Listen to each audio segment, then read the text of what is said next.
Hello, and welcome to Shamandalie's Art, Life, and Chill Corner. This is episode 6 of the series. If you want to hear part 1 of this episode, or start from episode 1, click on the annotation or in the description bar below. Today will be part 2 of the previous episode, How Not to Be a Starving Artist. So, I feel like I have to elaborate more on the previous points I have made in the last episode. Understand that this is an extension to what I have said. It is not the alpacalypse if these advice do not agree with you. As said, the points I make come from personal experience and what I feel is right. Okay, let's get straight to it. Number 1. Have a niche. Number 1A. Be aware that niches can be great for selling, but bad for creativity. If you are known to be doing a specific style and you get commissions or a career because of that, it would mean that you will have to produce even more of that style. And as you have already known, art requires a lot of practice and experimentation. If you have a career with that one style, you may feel stagnant. Get yourself out of that by making sure you create something different every now and then to keep things fresh. If you like working in your style and don't feel the need to try something new, that is fine too. Remember, there is no right or wrong to art, just what sells better. The only reason I mentioned that is just in case the style you have is supposedly not in or trending anymore, at least you know that you can survive by doing another kind of art. Number 2. Don't wait for that perfect art job. Number 2A. Understand the difference of creating art for a living versus creating art for passion. If you have graduated with a BA and you feel like you can't work a minimum wage job just before you get the gig you want, there's a high possibility that you will start with an art job that you don't really like. I think it is important to remind yourself constantly that it's not how you want to settle, it is just a job. With that in mind, this is probably the most difficult stage I feel to be in. Why?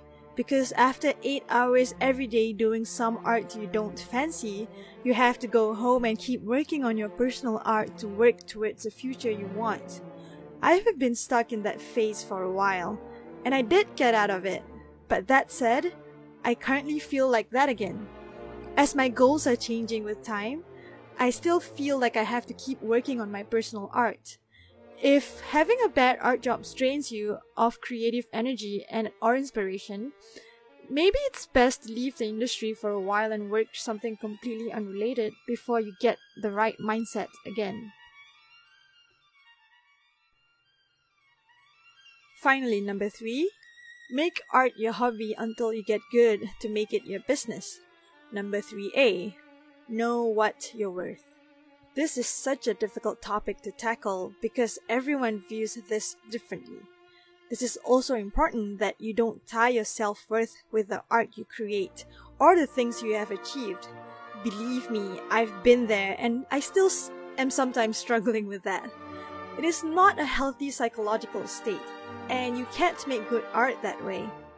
If you've decided that freelance is the best way to go, you will need to understand basic business. Never undersell yourself.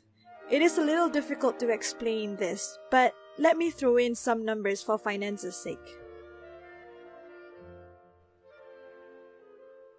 Let's say you have been commissioned to paint an illustration, and your client decides to pay you $1,000.